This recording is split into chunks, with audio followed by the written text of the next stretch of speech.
Poštovanje, gospodine Šapiću, Nenad Nešić, televizija N1, prvo, jer smijem da postavim pitanje, uopšte ćete odgovarati ili... Smete vi sve, ovo je slobodna zemlja. Hvala najlepše.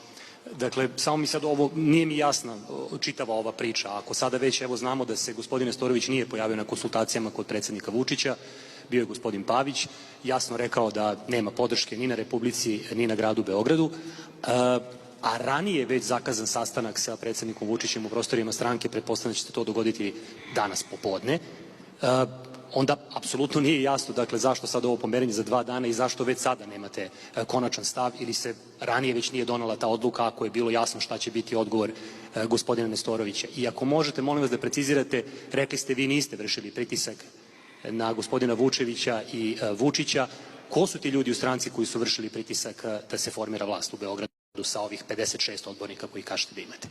Hvala najviše. Hvala i vama, ali i vama ne odgovaram na pitanje. Izvolite, ili ima neko drugi?